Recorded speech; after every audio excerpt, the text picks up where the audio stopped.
So for the Seeking Safety group, here's a few extra tips if you are facilitating this group. You may have already seen the video that goes through how the different topics are laid out in the Seeking Safety manual, and these are just a few additional ideas about how to specifically run it when you're doing this material in a group format. So first thing you'd want to do is start with screening each person that counselors have referred into the group. So both facilitators typically do the screening, and for an all-female group you'd want about 15 referrals and set aside 15 screening spots, knowing that probably 12 will attend, and after the screenings you'll probably pare it down to about 8 participants, which is perfect. And typically in my experience about 6 might finish the group, and that works really well in terms of numbers.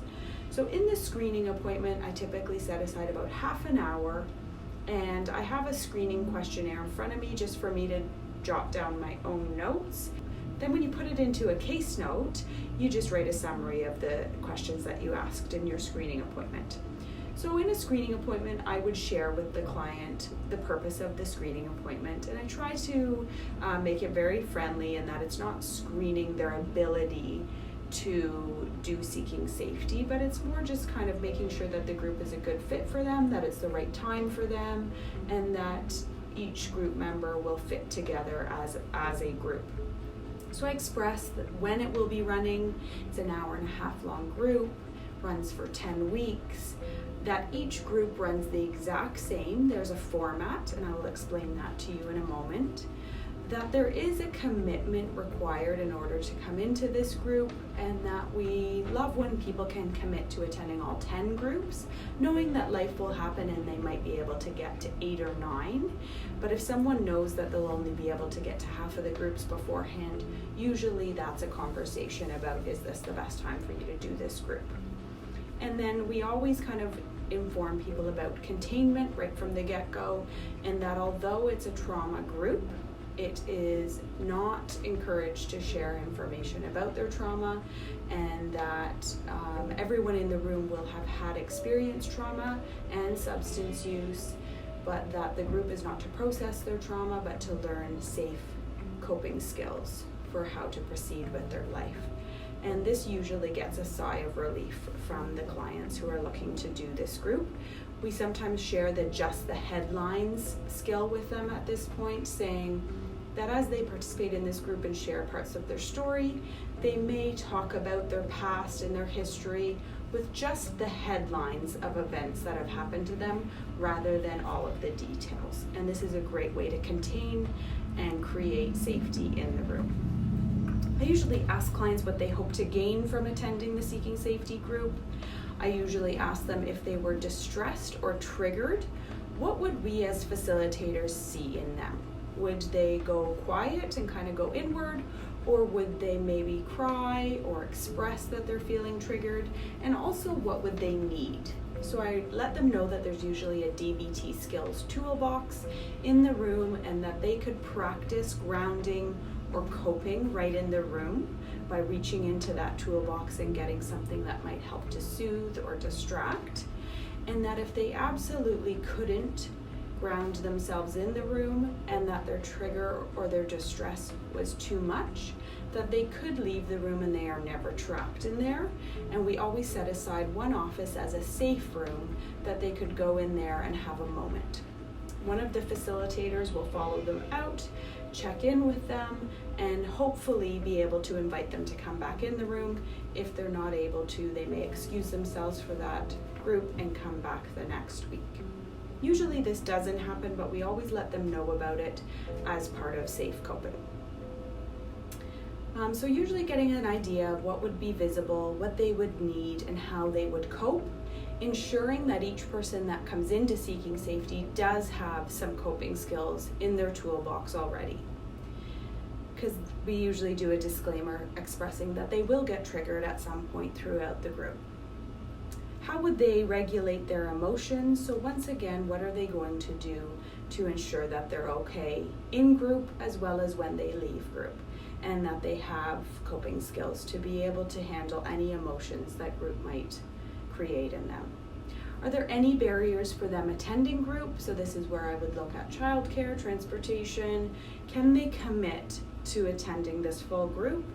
And then usually I give them the list of 25 topics that Seeking Safety has and ask them to circle about 4 that would interest them, which helps us to pick the topics for our 10-week group. I remind them that they might not get every topic that they chose, but that we take all clients' requests into account when we're selecting the topics. There is a handout on the shared drive in Peterborough, and that could be forwarded to satellite offices as well, called About Seeking Safety. And this is a great handout to give to clients who are considering this group and just lets them know a little bit more about it. It's also really good for counselors to read when explaining Seeking Safety group to their clients and doing the referral. Something that every client who attends Seeking Safety gets is the core concepts of treatment. So there are a few core concepts of the Seeking Safety treatment that are: number 1, stay safe. Number 2, respect yourself. Number 2, use coping, not substances, to escape the pain. Number 3, make the present and future better than the past. Number 4, learn to trust. 5, take good care of your body. 6, get help from safe people. 7, to heal fully from PTSD or trauma, become substance free. This is a great time to introduce that we usually replace the word PTSD with trauma, because not everyone gets that diagnosis. And become substance free, just reminding that it is an abstinence model in the Seeking Safety manual, and that Forecast works from a harm reduction lens. So just changing that language a little bit. Number 8, if one method doesn't work, try something else. And number 9, never, never, never, never, never give up. So those are the core concepts of treatment. We give each group member a duotang, and I always include those core concepts in the duotang. And I also include the check-in and check-out questions so that they can have that on them every week. So every group is structured the exact same.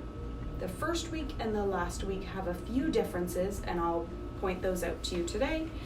But every group has a check-in asking, how are you feeling? What good coping have you done? Any substance use or unsafe behavior? Did you complete your commitment last week? And community resource update, which basically means did you reach out to any supports over the past week? And then check out. So they do the check-in first. That takes about 15 to 20 minutes to do a check-in with everyone in the room. Then we put a quote up on the whiteboard, and we just ask the room, what do you think about this quote? And we get some discussion happening. If the discussion isn't happening, the Seeking Safety manual does really point out how you can facilitate discussion and how you can tie the discussion to the topic of the day. And so the quote is laid out for you in the Seeking Safety manual. You put that up on the whiteboard, get some discussion going. Then you'll go through the topic. Lisa has quite a few handouts for each topic. Sometimes there's 2, sometimes 3 or 4. You'll go through those handouts and that material with the group, and then you'll end the group with a check-out, which looks at name one thing you got out of today's session and or any problems with the session. What is your new commitment? And what community resource will you call if you need support over the next week?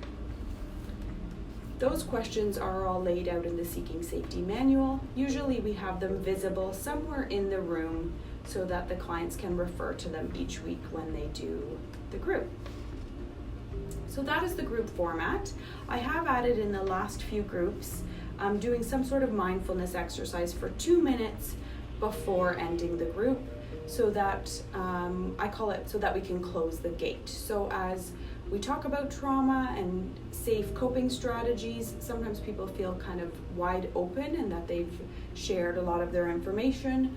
So in order to close the gate before they leave the group room, sometimes I do a 1 to 2 minute mindfulness exercise right at the end of group. So that all takes an hour and a half, about 15 to 20 minutes for the check-in, about 15 minutes for the quote, maybe half an hour for the topic, 10 or so minutes for the checkout, and then a bit of time at the end for closing the gate. The first week, you always start with the topic titled safety. That is a great way to start modeling safety for the clients and modeling that is the core concept, that is the biggest part of seeking safety. So we start with that, and you will go through as it's laid out in the manual with the check-in, quote, topic, and checkout. But a few things that you might add to the first week are creating a list of group rules together. So rather than coming in with the rules already established, I create them with the clients. And I might gently nudge them towards some rules like lateness, containment, substance use, 24 hours prior to group, but I try to encourage them to come up with the group rules themselves as a way to start creating and modeling that safety in the group that we're hoping they'll incorporate into their lives outside of group. So that's one of the main differences in the first week, is that you're doing introductions, you're introducing the format of the group, you're doing group rules together, and then essentially you're diving into the content that's laid out in that first week titled safety. And then every week after that, you'll choose the topics according to what the clients have chosen when you did the screening with them. But as a facilitator, you might kind of pick topics that you think would be helpful as well. So I typically do a few topics every time, no matter what. And some of those are anger, boundaries, and self-compassion. I try to do self-compassion early on because it is incorporated into a lot of the different topics. I also try to do grounding early on, which is titled Detaching from Emotional Pain, because that's a core concept that we want the participants to have. Some of the topics are quite small, so you might do 2 topics in 1 week. Grounding is one that I sometimes incorporate in with another topic and do 2 together in 1 week. My second week, after safety's done, I typically do PTSD, Taking Back Your Power, or trauma, Taking Back Your Power. That's typically week 2. Then I move into self-compassion or self-nurturing, honesty, anger, boundaries, and kind of move from there. And you always end with the topic of termination, which is the 10th week. One thing to note is that anger can be broken up into 2 different weeks because there's a lot of different material there, and so breaking it up into 2 weeks does help you to really get into it. On the last day, when you end with the topic called termination, you usually add a few different things to this final group. So you'll run the group like you usually do, and the termination chapter is laid out just like every other one is, but you're going to add a few different things.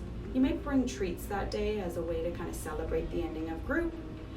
We usually bring in rocks or gems that the clients can take home with them as a grounding object, and the rocks do usually have meaning connected with them, and will provide that meaning to the clients about the rock that they chose to take home with them.